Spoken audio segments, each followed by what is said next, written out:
All right, guys, so there was a lot of chatter in YouTube land about me saying I don't do oil changes on customers' cars that are leaking oil.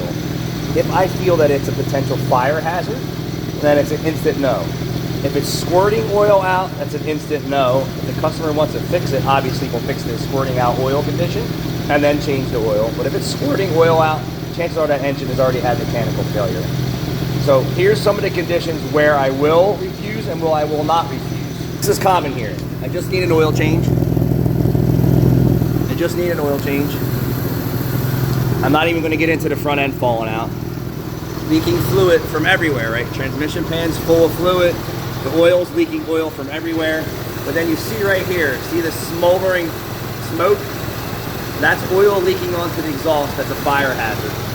So this is the absolute no. We will not change your oil if your oil is leaking onto the exhaust and is potentially a fire hazard.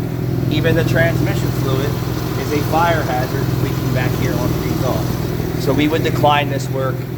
And this is very common. People come in and say, I need an oil change. The exhaust is leaking, the brakes are shot, it's leaking fluid from everywhere. So we just say no. If it's just like what you see here, we call this overtime seepage and not dripping off, I don't have a problem with that. If you smell the oil burning off your car, you're not going to get your oil changed here unless you're prepared to fix it. And if you're not prepared to fix it, there's plenty of other skanky, scummy shops out there that are money grabs that'll do that for you. We're not one of those guys, and we won't do it. So don't take it personal. I do what's best for me. Look, it's just sitting here, and it's dripping oil off of this onto here. So this is considered a leak, right? This is leaking. This is not seepage. This is leakage. So this is a big, no, we're not doing it. Sorry. Fix it or take it someplace else. It's not worth the aggravation. So, so this customer is actually here for brakes, and just on a visual inspection that I could see through the wheel, the last mechanic put the wrong size rotors on.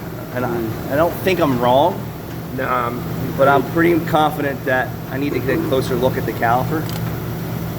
Yeah, so right here, this rotor should be up higher into the bridge. And I bet when we look at it, the brake pads have worn over the top of the rotor. But, and again, I could be wrong, but it looks like they have the wrong rotors on this car here. And I'm gonna do a separate video once Caleb gets it apart. But this was the reasons why I don't change oil on people's cars or do any type of fluid service if the system has a failure in it. It's not personal, people, it's business. You should want to drive around a car that's not going to catch on fire, where you're breathing exhaust fumes in, or fluids burning off of anything. It's just not what it is. But in New Jersey, there's nobody telling you that you can't, because your car passes inspection with no windshield, no seat belts, no brakes, no tires, grinding brakes, grinding wheel bearings, seat belts that don't work. New Jersey doesn't care about your well-being. They say it's up to the registered vehicle owner to repair and maintain their vehicle, which hence they don't here in New Jersey. Not everybody, but I tell you, the cars that I see here are legit death traps on the road. And some people care and some people don't. Some people aren't aware because their mechanic is either a shady tree mechanic or he doesn't believe in even routine maintenance. I don't know. But it's not that I'm a jerk off or a dickhead. And I just wanted to show you a prime example here that this is a real scenario that happens all the time. People will drive in with their exhaust system falling off or dragging on the ground or leak, obviously loud leaks with multiple other failures, and just ask for an oil change. I put it up in the air and it's squirting oil out or it's leaking oil out. Now if it's just seepage and they still have all these other problems, we're gonna inform the customer that it's in need of repair, but we're gonna decline the oil change for fire hazard reasons. We don't want to do it. Let alone that, how much worse is the oil leak going to get as soon as they leave here? We don't have those answers. And I'm not looking to buy someone an engine because they don't want to take care of it. Thanks for watching.